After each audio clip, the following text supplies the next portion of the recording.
Our eyes is the most important natural optical instrument. The eyes resembles cornea in many ways. It has nearly spherical shape. The essential part of eyes is shown here. First, cornea. In the definition of cornea, in the parts of cornea says that the front of the eyes is covered by a transparent spherical membrane. The front of the eyes is covered with a spherical membrane called the cornea. Light entered through the cornea. Light entered in the eyes through the cornea. The space behind the cornea, this space is shown. The space behind the cornea is filled by a kinds of liquid known as aqueous humor. This part is filled a kinds of liquid which called aqueous humor. Next point, iris and pupils.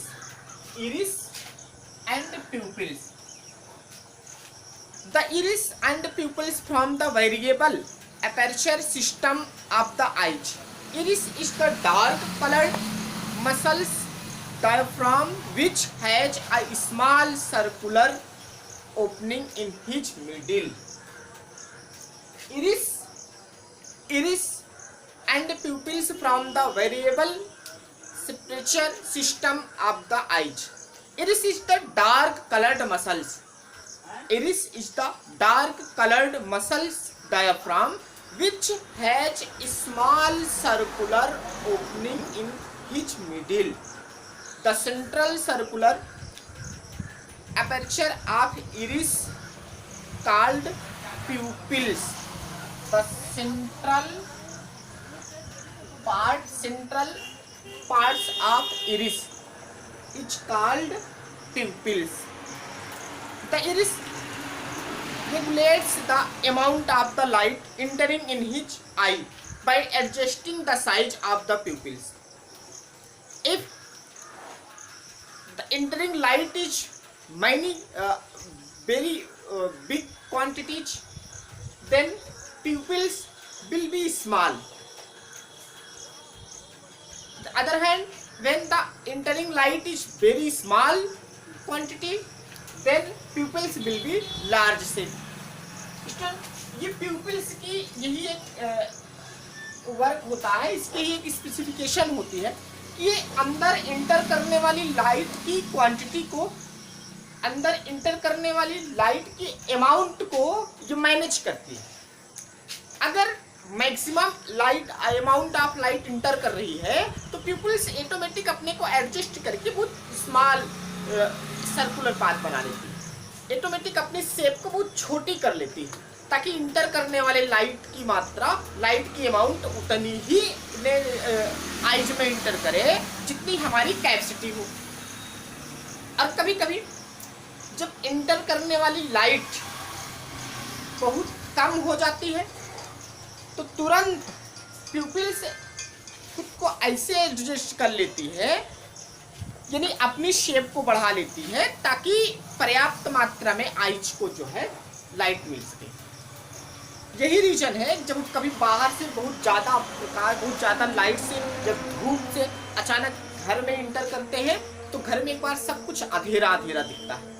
इसका reason यही है, जब हम बाहर atmosphere में होते हैं, धूप में होते हैं, तो ऑटोमेटिक प्यूपिल्स और इस तरह से एडजस्ट करती है कि वो small amount of light net में जो है आइज में इंटर करें.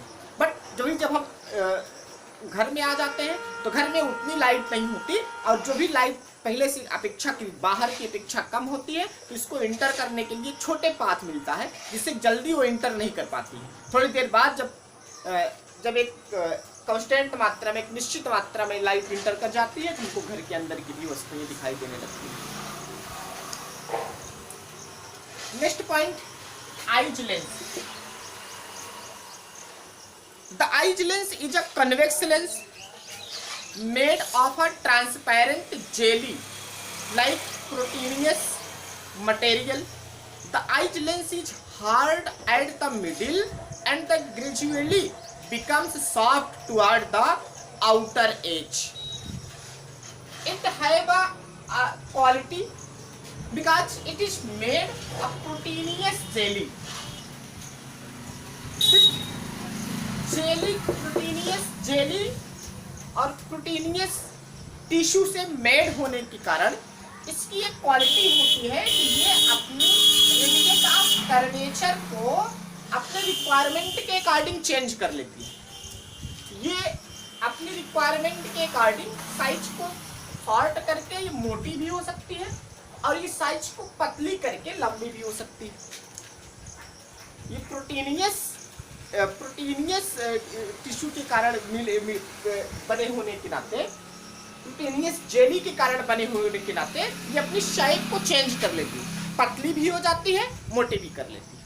जब ये पतली हो जाती है तो फोकल लेंथ इसकी जो है बढ़ जाती है, जब मोटी हो जाती है तो फोकल लेंथ घट जाती है, फोकल लेंथ कम हो जाती है. यानी ये अपनी आवश्यकता के अनुरूप, अपनी आवश्यकता के अनुसार ये अपनी फोकल लेंथ को चेंज कर लेती है. यही रीजन होता है कि आई लेंस के सामने यहाँ कोई ऑब्जेक्ट रखा जाए फिर भी ये देख लेती है, यहाँ ऑब्जेक्ट रखा जाए फिर भी देख लेती है. कहने का मतलब है कि आई लेंस के फ्रंट पे किसी ऑब्जेक्ट को रखें या कुछ दूर पे रखें फिर भी आई लेंस क्लियरली देख लेता है. इसका रीजन यही है कि दूर हो या नज़दीक हो ये तुरंत अपने फोकल लेंथ में चेंजिंग करके फोकल लेंथ को उस ऑब्जेक्ट के अकॉर्डिंग एडजस्ट कर लेती है. नेक्स्ट पॉइंट है रेटिना.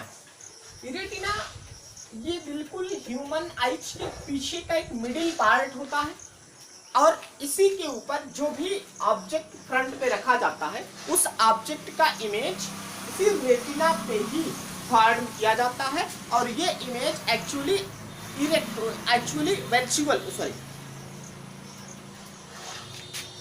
रियल इमेज होता है. एंड रियल होने के साथ साथ इमेज रियल होने के साथ साथ जो है रियल होने के साथ साथ उल्टा भी होता है. और रेटिना ये एक रियल पार्ट होता है ये ह्यूमन आइज का. और रियल पार्ट होने के साथ साथ जो है इसको जनरली जो है इसको एक ऑब्जर्विंग मेम्ब्रान के रूप में भी जाना जाता है. एक ऑब्जर्विंग मेम्ब्रान के रूप में जाना जाता है क्योंकि जो भी लाइट इंटर्ड करती है ये सारी की सारी लाइट का ये रिफ्लेक्शन, आफ्टर रिफ्लेक्शन ये रेटिना पे ही जो है एक दूसरे को कन्वर्जिंग करवाता है. और जब रेटिना पे कन्वर्जिंग होती है तभी वस्तुओं को दिखाई पड़ती है. और जो रेटिना पे इमेज फॉर्म होता है एक्चुअली ये इमेज उल्टा होता है और साथ ही साथ ये एक रियल इमेज फॉर्म होता है. और रेटिना प्रायः ऐसा माना जाता है retina consist near about 125 million of light sensitive receptors. These receptors are of the two types, first rod and cones. When the light fall on these receptors, they send electrical signal to the brain through the optical nerves. It parts is the optical nerves.